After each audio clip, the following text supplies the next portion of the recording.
ಅಂತ ಹೇಳಿ ಮಾಡಿರೋದು. ನೀನು ಮತ್ತೆ ವಿಕಿಯಣ್ಣ ಇಲ್ಲೇ ಉಳ್ಕೊಳ್ಳಿ. ಅದೇಗಾಗತ್ತೆ? ಹಲೋ ಬ್ರದರ್, ಏನೋ ಮಾತಾಡ್ತಾ ಇದೀಯಾ? ಐ ಮೀನ್ ಇದೊಂದು ಔಟಿಂಗ್ ಅಲ್ವಾ, ಲೇಡೀಸ್ ಎಲ್ಲ ಜೊತೆಗಿರ್ಲಿ. ನಾನು ಅಗ್ರಜ ಒಟ್ಟಿಗೆ ರೂಮ್ ಶೇರ್ ಮಾಡ್ತೀವಿ. ಏನು ಬೇಕಾಗಿಲ್ಲ, ಇಲ್ಲಿ ರೂಮಿಗೆ ಏನು ಕೊರತೆ ಇಲ್ಲ. ನೀನು ಮತ್ತೆ ಆರ್ತಿ ಒಟ್ಟಿಗೆನೇ ಇರ್ಬೋದು. ಅದಕ್ಕೆ ನೀವು ಅವರಿಗೆ ಫೋರ್ಸ್ ಮಾಡಬೇಡಿ. ಇಷ್ಟ ಇಲ್ಲ ಅಂದ್ರೆ ಪರವಾಗಿಲ್ಲ ಬಿಡಿ. ಅದಕ್ಕೆ ಇಲ್ಲ, ಏನೇ ಅಕ್ಕ ದಡ್ಡಿ ತರ ಮಾತಾಡ್ತಿದ್ಯಾ?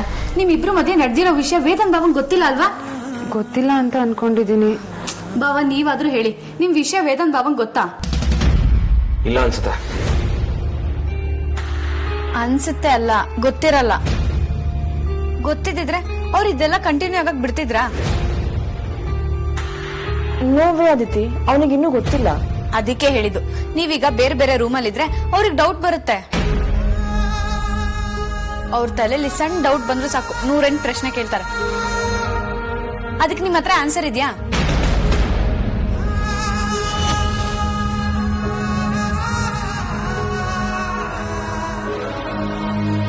ಆಮೇಲೆ ನೀವ್ ಇದನ್ನೆಲ್ಲ ಮುಚ್ಚಿಡಕ್ ಸಾಧ್ಯನೇ ಇಲ್ಲ.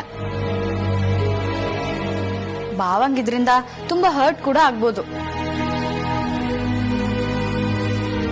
ಇಲ್ಲಿಗ್ ಬಂದು ಇದೆಲ್ಲ ಆಗ್ಬಾರ್ದು ಅಂದ್ರೆ ನೀವಿಬ್ರು ಒಟ್ಟಿಗೆ ಇರೋದೇ ಸರಿ. ಕರೆಕ್ಟ್ ಆಗಿ ಹೇಳ್ದೆ ಅದಿತಿ, ನಾನು ಅದಕ್ಕೆ ಹೇಳಿದ್ದು.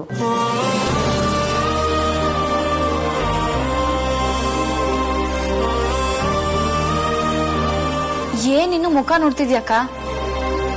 ಬಾಬಾ, ನಾನು ಹೇಳಿದ್ರಲ್ಲೂ ಪಾಯಿಂಟ್ ಇದೆ ಅಲ್ವಾ? ನೀವೇ ಯೋಚನೆ ಮಾಡಿ.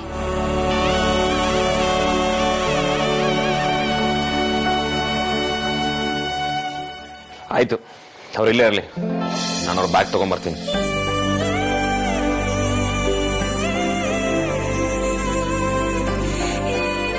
ಸೂಪರ್ ಅದಿತಿ ನೀನು.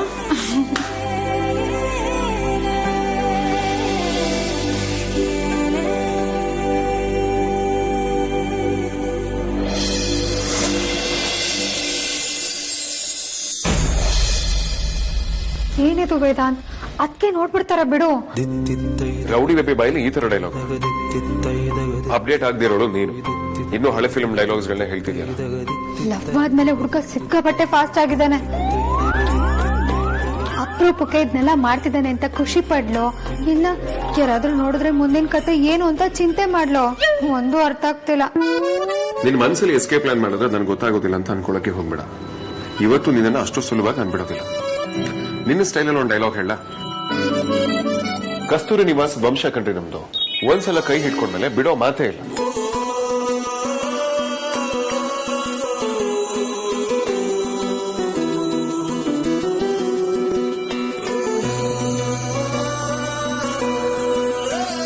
ಯಾಕೆ ಹಾಗೆ ನೋಡ್ತಿದ್ಯಾ? ನಿನ್ ಸಹವಾಸ ಜೋರಾಗಿ ನಾನು ಕ್ಲಾಸ್ ಜೊತೆ ಮಾಸು ಆಗ್ಬಿಟ್ಟಿದೆ. ದೇವ್ರಾಣೆ ಒಂದ್ ಸಿಕ್ಕಾಪಟ್ಟೆ ಸ್ಪೀಡ್ ಆಗಿದ್ದಾನೆ. ಯಾರಾದ್ರೂ ನೋಡೋದ್ರೊಳಗೆ ಎಸ್ಕೇಪ್ ಆಗ್ಲೇಬೇಕು. ವಾಪಸ್ ಏನ್ ಕೌಂಟರ್ ಹೇಳ್ಬೇಕು ಅಂತ ಯೋಚನೆ ಮಾಡ್ತಿದ್ಯಾ? ನೀನೀಗ ಫಾರ್ಮಲ್ ಇಲ್ಲ. ಎಕ್ಸೈಟಿಂಗ್ ಡೈಲಾಗ್ಸ್ಗಳು ನಿನ್ನಲ್ಲಿಲ್ಲ ಅಂತ ನಂಗೆ ಚೆನ್ನಾಗಿ ಗೊತ್ತು. ಹೇಗಪ್ಪ ತಪ್ಪಿಸ್ಕೊಳ್ಳೋದು? ಮಸ್ಕ ಹೊಡೆದ್ರೆ ವರ್ಕೌಟ್ ಆಗೋ ತರ ಕಾಣಿಸ್ತಿಲ್ಲ. ಹೇಳಿಲ್ವಾ ನೀನು ಫಾರ್ಮಲ್ ಇಲ್ಲ ಅಂತ? ನಿನ್ನ ಹತ್ರ ಯಾವ ಕಮ್ಬ್ಯಾಕು ಇಲ್ಲ.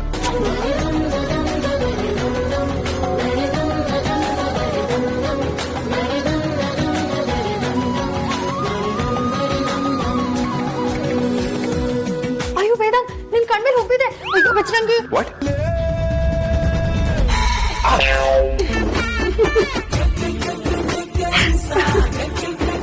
Form is temporary but class is permanent. ನಾವ್ ಮಾಸು ಹೌದು, ಕ್ಲಾಸು ಹೌದು. ಫಸ್ಟ್ ಟೈಮ್ ನಿನ್ನ ದೇವಸ್ಥಾನದಲ್ಲಿ ಅಟ್ಟಾಡ್ಸ್ಕೊಂಡ್ ಬಂದ್ ಲಾಕ್ ಮಾಡಿದಾಗಲೇ ನಾನು ಎಸ್ಕೇಪ್ ಆಗ್ಬಿಟ್ಟಿದ್ದೆ. ನಾವ್ ಅವಾಗ್ಲೇ ಹಂಗೆ ಅಂದ್ರೆ ಮುಂದೆ ಹೇಗಿರ್ಬೇಡ. ಜೀವಂತ ದಂತಕದ ಜೊತೆ ಹುಡುಗಾಟ ವರ್ಕ್ ಆಗಲ್ಲಮ್ಮ. ಎಲ್ಲರಿಗೂ ಕಣ್ ಮೇಲೆನೆ ಒಪ್ಪಿರೋದು. ನಿನಗೂ ಹಾಗೆ ಇದೆ, ಟೆನ್ಷನ್ ಆಗ್ಬೇಡ. ಬರ್ಲಾ?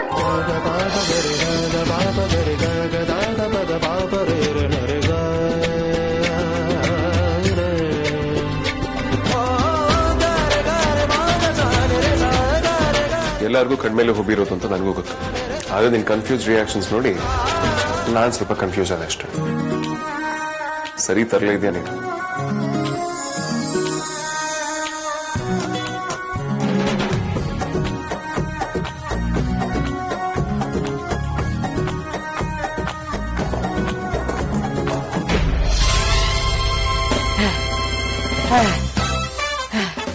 ಅಲ್ಲ ನಂಗೇನ್ ಕಾರ್ ಕೊಟ್ಟಿದ್ದಾರಾ ಇಲ್ಲ ಹೆಲಿಕಾಪ್ಟರ್ ಕೊಟ್ಟಿದ್ದಾರಾ? ಇದ್ದಕ್ಕಿದ್ದಕ್ಕೆ ಫೋನ್ ಮಾಡ್ಬಿಟ್ಟು ಫಾರ್ಮ್ ಹೌಸ್ಗೆ ಹೋಗು ಅಂದ್ರೆ ನನಗೇನ್ ಮಾಯ ಆಗಿ ಇನ್ನೊಂದ್ ಕಡೆ ಪ್ರತ್ಯಕ್ಷ ಆಗೋ ಸೂಪರ್ ಪವರ್ ಇದೆಯಾ? ಹೋಗ್ಲಿ, ಅಟ್ಲೀಸ್ಟ್ ಇಲ್ಲಿವರೆಗೂ ಬಂದಿದ್ದಕ್ಕೆ ಪೆಟ್ರೋಲ್ ಕನ್ವೀನಿಯನ್ಸ್ ಆದ್ರೂ ಕೊಡ್ತಾರ? ಬೇರೆಯವ್ರ ಸುಖ ದುಃಖನೇ ಅರ್ಥ ಆಗಲ್ಲ ಇವ್ರಿಗೆ. ಲೈಫಲ್ಲಿ ಯಾವ ಕೆಲಸ ಆದ್ರೂ ಮಾಡ್ಬೋದು, ಆದ್ರೆ ಬಾಸ್ಗೆ PM ಮಾತ್ರ ಆಗ್ಬಾರ್ದು. ಒಂದ್ ವೇಳೆ ಆದ್ರೂ ಅವ್ರ ಅಮ್ಮ ಎಲ್ಲ ಕಾಲ್ ಮಾಡಿ ಕೆಲಸ ಹೇಳೋ ಹಾಗೆ ಇಟ್ಕೋಬಾರ್ದು. ನಮ್ ಬಾಸ್ಗೆ ಇರೋ ದುರ್ಬುದ್ಧಿನೇ ಅವ್ರ ಅಮ್ಮಂಗೂ ಇರೋದು. ತನ್ನ ಎಲ್ಲಾ ಗುಣಾನು ಅರ್ದು ಕರಡಿ ರಕ್ತದ ಜೊತೆ ಸೇರಿಸಿ ನಮ್ ಬಾಸ್ಗೆ ಜನ್ಮ ಕೊಟ್ಟಿರೋ ಮಹಾ ತಾಯಿ ಅಯ್ಯಮ್ಮ. ಇಬ್ರು ರಾಕ್ಷಸರೇ.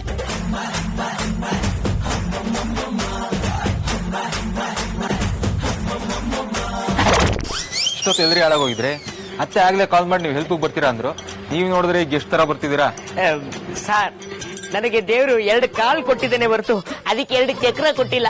ನನ್ನ ಲಡ್ಕಾಸಿ ಬೈಕಲ್ಲಿ ಬರಕ್ ಇಷ್ಟೊತ್ತಾಯ್ತು. ಅದೆಲ್ಲ ಹಾಳಾಗೋಗ್ಲಿ. ಇಡ್ಲಿ ಮಾಮ ಅಂಗಡಿಲಿ ಹೊಟ್ಟೆ ತುಂಬಾ ಇಡ್ಲಿ ತಿನ್ನೋಣ, ಹೇಗಿದ್ರು ರಜಾ ಇದೆ ಅಂತ ಸ್ಕೆಚ್ ಹಾಕಿದ್ದೆ, ಅದು ಹಾಳಾಗೋಯ್ತು.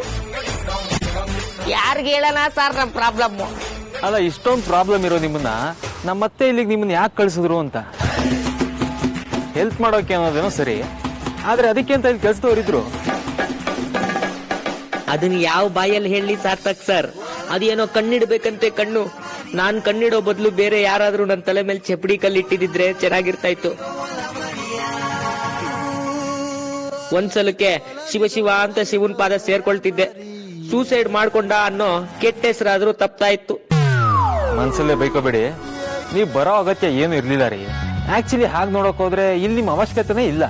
ರಾಮ ರಾಮ, ಅನ್ನ ಆಗ್ದವ್ರ ಮನೆ ಕೆಲ್ಸ ದೇವ್ರ ಕೆಲ್ಸ ಅನ್ಕೊಂಡು ಬಿಸ್ಲಲ್ಲಿ ಇಷ್ಟು ದೂರ ಬೈಕ್ ಓಡಿಸ್ಕೊಂಡ್ ಬಂದವನ್ಗೆ ಆಡೋ ಮಾತಾ ಸರ್ ಇದು. ಹಾಗೇನಾದ್ರೂ ಇದ್ರೆ ಹೇಳ್ಬಿಡಿ, ವಾಪಸ್ ಹೋಗ್ತೀನಿ. ಅರ್ಧ ದಿವಸದ ರಜಾ ಆದ್ರೂ ಎಂಜಾಯ್ ಮಾಡ್ತೀನಿ. ಬರೋದ್ ಬಂದಿದ್ದೀರಾ, ನಮ್ ಜೊತೆ ನೀವು ಎಂಜಾಯ್ ಮಾಡ್ಬೋದು ಬಿಡಿ. ಏನ್ ಸುಡ್ಗಾಡ್ ಎಂಜಾಯೋ, ಅದೆಲ್ಲ ರಜಾ ಅಂತ ಬಂದಿರೋ ನಿಮ್ಗಷ್ಟೇ ಸಾಧ್ಯ. ನಾವಿನ್ನೂ ಆನ್ ಡ್ಯೂಟಿಲೇ ಇದೀವಿ. ಮತ್ತೆ ಬೈಕೊಂಡ್ರೇನ್ರಿ? ದೇವ್ರಾಣಿ ಇಲ್ಲ ಸರ್. ಸರಿ, ಒಂದ್ ಇಂಪಾರ್ಟೆಂಟ್ ಕೆಲಸ ಇದೆ, ಅದನ್ನ ಶುರು ಹಚ್ಕೊಳ್ಳಿ. ಬನ್ನಿ. ಲಕ್ಷ್ಮೀಕಾಂತ, ಅದ್ಯಾವ ದುರ್ಬರ ಬರ್ಬರವಾದ ಗಳಿಗೆಯಲ್ಲಿ ಉಟ್ಬಿಟ್ಟೋ ಕಾಣೆ. ಎಲ್ರಿಗೂ ಆ ಶನೇಶ್ವರ 7.5 ವರ್ಷ ಹೆಗ್ಲೇರಿದ್ರೆ ನಿನಗೆ ಶಾಶ್ವತವಾಗಿ ಕಾಯಮಾಗಿ ಹೆಗ್ಲೇರ್ಬಿಟ್ಟಿದ್ದಾನೆ.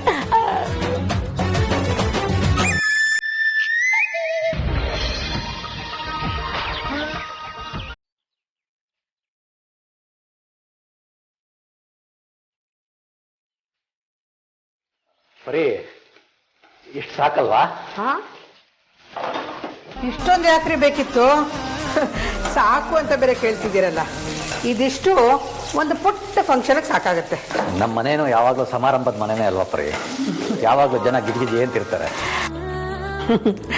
4 ಜನ ಹೆಣ್ಮಕ್ಳು ಜೊತೆಗೊಬ್ಬ ಮಗ. ಈಗ ನೀವು ಸಮಾರಾಧನೆ ಮಾಡಕ್ ಹೊರಟಿದ್ದೀರಾ ನೋಡಿ.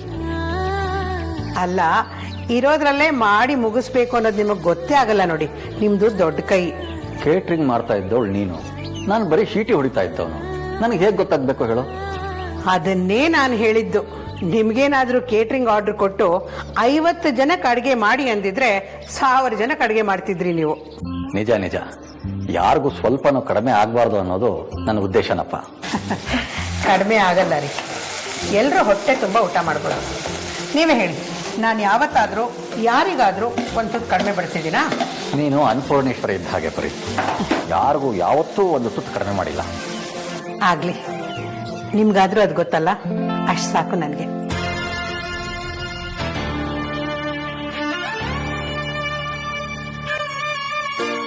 ಏನ್ ಯೋಚನೆ ಮಾಡ್ತಿದ್ದೀರಾ?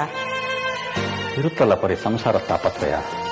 ಈಗ ಇದ್ದಕ್ಕಿದ್ದ ಹಾಗೆ ನಿಮ್ಗೇನು ಯೋಚನೆ ಬಂತು ಅಂತ ನನಗೆ ಅರ್ಥ ಆಗ್ತಿಲ್ಲ. ಅದೇ ಪರಿ, ಮುಂದೊಂದು ದಿನ ಅಮ್ಮ ಮದ್ವೆನೂ ನಡೆಯುತ್ತೆ. ಅವಳ ಮದ್ವೆ ಏನೋ ಅವಳು ಕೂಡಿಟ್ಟ ಹಣದಲ್ಲೇ ನಡೆಯುತ್ತೆ ಅಂತ ಅನ್ಕೊಳ್ಳೋಣ. ಇನ್ನು ಅಂಜು ವಿದ್ಯಾಭ್ಯಾಸನ ವೇದಾಂತ್ ನೋಡ್ಕೊತಾ ಇದ್ದಾನೆ. ಆದ್ರೆ ಏನ್ರಿ ಆದ್ರೆ? ಅದಿತಿ ಓದು ಮದ್ವೆ ಅಂತ ಒಂದಷ್ಟು ಖರ್ಚಿದ್ದೇ ಇರುತ್ತಲ್ವ ಪರಿ. ಹುಡುಗ ಎಂತ ಅವ್ನು ಸಿಗ್ತಾನೋ, ಅವನು ಇನ್ನೇನೇನು ಬೇಡಿಕೆ ಇಡ್ತಾನೋ. ನನಗೆ ಬರ್ತಾ ಇರೋ ಪೆನ್ಷನ್ನಲ್ಲಿ ಮನೆ ಖರ್ಚು ಸಾಗಿಸೋದಕ್ಕೆ ಮುಗಿದೋಗತ್ತೆ. ಅದಿತಿನ ಒಂದು ದಡ ಸೇರಿಸೋದು ಹೇಗೆ ಅಂತ ಚಿಂತೆ ಆಗಿದೆ ಕಡೆ. ನಿಜ ರೀ, ನೀವು ಯೋಚಿಸ್ತಿರೋದು ಸರಿಯಾಗೇ ಇದೆ. ಕೇಟ್ರಿಂಗ್ ಬಿಟ್ಮೇಲೆ ಪರಿಮಳ ಪಿಜ್ಜಾ ಅಂತ ಏನೋ ಶುರು ಮಾಡಿದೆ. ಶುರುನೆಲ್ಲ ಚೆನ್ನಾಗಿ ನಡೀತಿತ್ತು, ಆದ್ರೆ ಈ ಕೊರೋನಾ ಬಂದ್ಮೇಲೆ ಯಾಕೋ ಅದು ಕೈ ಹಿಡಿತಿಲ್ಲ ರೀ. ಮನೇಲೆ ಮಾಡಿದ್ದಕ್ಕೆ ಚೆನ್ನಾಗಿ ಬೆಲೆ ಬರುತ್ತೆ ಅಂತ ಹೇಳಿದ್ರು, ಆದ್ರೆ ನಮಗ್ ಮಾತ್ರ ಏನೂ ಗಿಟ್ಲಿಲ್ಲ. ಸಮಸ್ಯೆ ಶಾಶ್ವತ ಪರಿ. ಒಂದು ಮುಗಿದ್ರೆ ಮತ್ತೊಂದು ಶುರು ಆಗುತ್ತೆ. ಹೊಸದೇನೋ ಮಾಡ್ತೀವಿ ಅಂತ ಹೋಗೋದಕ್ಕಿಂತ ನಮಗೆ ಗೊತ್ತಿರೋದನ್ನೇ ಹೊಸದಾಗಿ ಮಾಡಿದ್ರೆ ಹೆಚ್ಚಿನ ಯಶಸ್ಸು ಸಿಗುತ್ತೆ ಅಂತ ನನ್ನ ಅಭಿಪ್ರಾಯ. ನನ್ಗೆ ಅರ್ಥ ಆಗ್ಲಿಲ್ಲ. ಈ ಕ್ಷಣಕ್ಕೆ ನನಗೂ ಕೂಡ ಯಾವುದು ಸ್ಪಷ್ಟವಾಗಿ ಗೊತ್ತಾಗ್ತಾ ಇಲ್ಲ. ನನಗೊಂದು ಸ್ವಲ್ಪ ಸಮಯ ಕೊಡು, ಈ ಎಲ್ಲದಕ್ಕೂ ಒಂದು ಪರಿಹಾರ ಹುಡುಕ್ತೀನಿ. ಈ ವಯಸ್ಸಲ್ಲಿ ಮತ್ತೆ ಹೋರಾಟ ಶುರು ಮಾಡ್ತಿದ್ದೀನಿ ಅಂತೀರನ್ರಿ? ಜೀವಿಸ್ತಾ ಇದ್ದೀವಿ ಅಂದ್ರೆ ಹೋರಾಡಲೇಬೇಕಲ್ಲ ಪರಿ. ಅಷ್ಟಕ್ಕೂ ನಾನೇನೋ ಕೈಲಾಗದೇ ಇರೋ ಸ್ಥಿತಿ ತಲುಪಿಲ್ಲ, ಮೂಲೆಯಲ್ಲಿ ಕೂರೋ ಮನಸ್ಸೂ ಇಲ್ಲ. ನನಗೂ ಇನ್ನೂ ಹುಮ್ಮಸ್ಸಿದೆ, ಜೀವ ಗಟ್ಟಿ ಇದೆ. ನೋಡೋಣ ಏನಾಗುತ್ತೋ, ನೋಡೇ ಬಿಡೋಣ.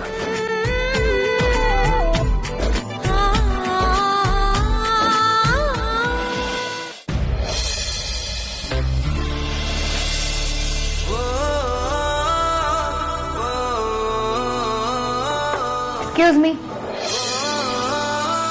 ಆಗ್ಲಿ ನೀ ನೋಡೋಗಿದ್ ನೋಡಿದ್ರೆ ಮುಂದಿನ ವರ್ಷ ಬರ್ತಿರೋ ಒಲಿಂಪಿಕ್ಸ್ ಅಲ್ಲಿ ಇಂಡಿಯಾನ ನೀನೇ ರೆಪ್ರೆಸೆಂಟ್ ಮಾಡ್ತಿದ್ಯಾ ಅಂತ ಅಂದ್ಕೊಂಡೆ. ಬಿಡು ಅಂತ ಬಿಡ್ಸ್ಕೊಂಡು ಹೊಟ್ಟೋದೆ. ಏನ್ ಮಾಡ್ತಿದ್ಯಾ ಅಲ್ಲಿ?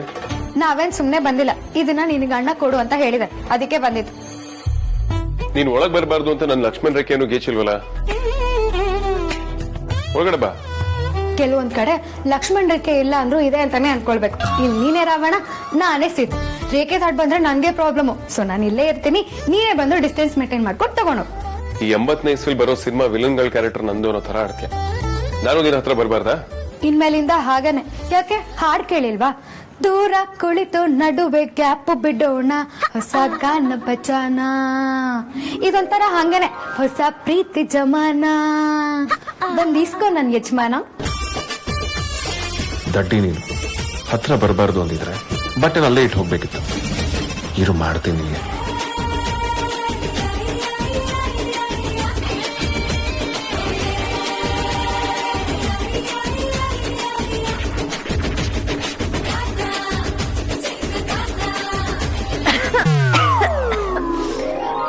ವೇದಾಂತಣ್ಣ ಮಾತು ರೆಡಿ ಆದ್ರೆ ಸಾಕ ಅಥವಾ ನಾವು ರೆಡಿ ಆಗ್ಬೇಕಾ ಅಮ್ಮು?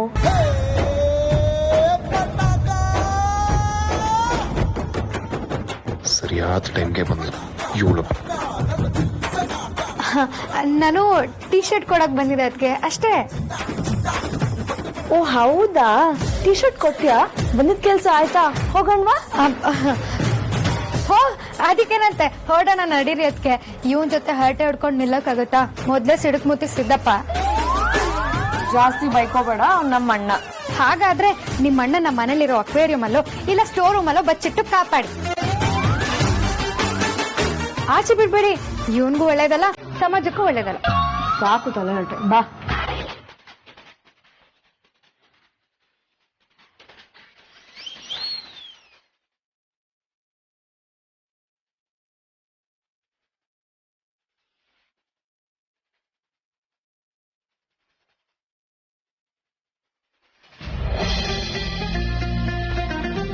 ವಿಕ್ಕಿ, ಎಲ್ಲ ಎಷ್ಟು ಸಕ್ಕತ್ತಾಗಿ ಅರೇಂಜ್ ಆಗಿದೆ.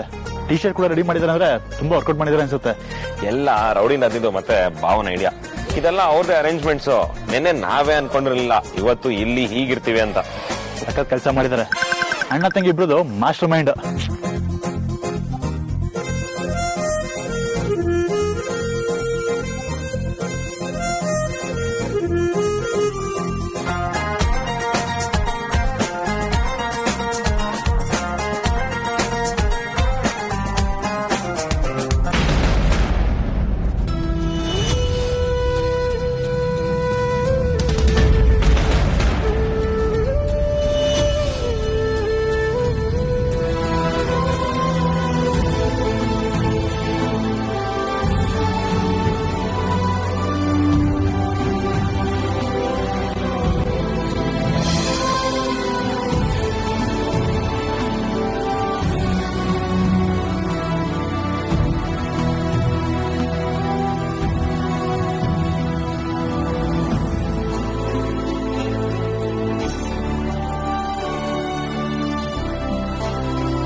ಅದು ಧ್ರುವ, ಅದಿತಿ ಮತ್ತೆ ಅಮ್ಮು ಸೇರ್ಕೊಂಡು ಫೋರ್ಸ್ ಮಾಡಿದ್ರು. ಅದಕ್ಕೆ ಹಾಕೊಂಡೆ. ಯಾಕೋ ಮುಜುಗರ ಆಗ್ತಿದೆ. ಮುಷ್ಕರ ಸಂಕೋಚ ಪಡೋಕೆ ನಾವೇನು ಲಕ್ಷಾಂತರ ಜನ ಇರೋ ಸ್ಟೇಡಿಯಂ ಅಲ್ಲಿ ಆಡ್ತಿಲ್ಲ. ಅದ್ರಲ್ಲಿ ಏನು ಅನ್ಕೋಬೇಡಿ, ಚೆನ್ನಾಗಿ ಕಾಣ್ತಿದ್ದೀರಾ.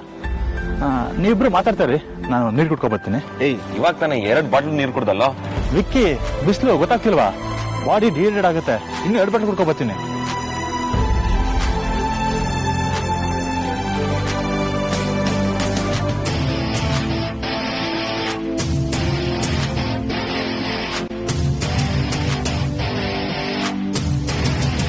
ನೀವು ವೇಟ್ ಮಾಡ್ತಾ ಇರಿ, ನಾನು ಹೋಗ್ತೀನಿ. ಎಲ್ಲಿಗೆ ಹೋಗ್ಬೇಕು ಅಂತ ಗೊತ್ತಾ ನಿಮ್ಗೆ? ಗೊತ್ತಿಲ್ಲ. ಮತ್ತೆ ಯಾಕೆ ಹೋಗ್ತೀನಿ ಅನ್ಬೇಕು? ಹಾ, ವೇದಾಂತ್ ಬಾವ ಇದೇ ಫಾರ್ಮ್ ಹೌಸ್ ಅಲ್ವಾ ನಿಮ್ಗೆ ಗಿಫ್ಟ್ ಕೊಡ್ಬೇಕು ಅಂತ ಇದ್ದಿದ್ದು? ನಿಮ್ಗೆ ಅಲ್ಲ, ನಮ್ಗೆ ವೆಡ್ಡಿಂಗ್ ಗಿಫ್ಟ್. ನನ್ನ ನಿಮ್ಮ ಮಧ್ಯ ರಂಪ ಆಗಿರೋದೆ ಈ ನಿಮ್ಮ ಆಟಿಟ್ಯೂಡ್ ಇಂದ. ಅದಕ್ಕೆ ನನಗ್ ಬರಕ್ ಇಷ್ಟ ಇರಲಿಲ್ಲ. ನೀವು ಬರ್ತೀರಾ ಅಂತ ನನ್ಗೆ ಗೊತ್ತಿರ್ಲಿಲ್ಲ. ಇವ್ರೆ ಫೋರ್ಸ್ ಮಾಡಿ ಕರ್ಕೊಂಡ್ ಬಂದಿದ್ದು. ನೀವು ಬರ್ತೀರಾ ಅಂತ ನನ್ಗೂ ಗೊತ್ತಿರ್ಲಿಲ್ಲ. ಒಂದ್ ವೇಳೆ ಗೊತ್ತಿದ್ರೆ ನೀವು ಬರ್ತಿರ್ಲಿಲ್ಲ ಅಲ್ವಾ? ಗೊತ್ತಿತ್ತು. ಅದು ಆಗಲ್ಲ. ನಾನ್ ಬರೋದ್ರಿಂದ ನಿಮಗೆ ಅನ್ಕಂಫರ್ಟಬಲ್ ಫೀಲ್ ಆಗುತ್ತೆ ಅನ್ನೋದಾದ್ರೆ ನಾನ್ ಬರ್ದೇ ಇರೋದೇ ಸರಿ ಅಲ್ವಾ? ಈಗಾಗ್ಲೇ ನಿಮಗೆ ಸಾಕಷ್ಟು ನೋವು ಕೊಟ್ಟಿದ್ದೀನಿ. ಇನ್ನ ನೋವು ಕೊಡೋದಕ್ಕೆ ನನಗ್ ಮನ್ಸಿಲ್ಲ.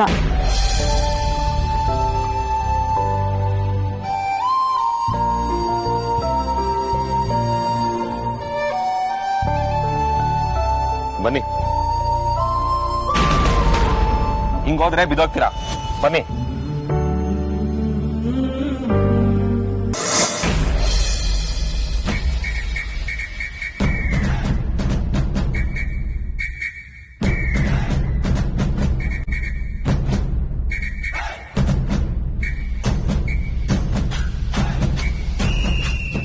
ರೇ ಬುಳ್ಳ, ಓಡಾಡಿ ಸಾಕು, ಹೋಗಂದ್ ಕಡೆ ನಿಂತ್ಕೊಳ್ಳಿ.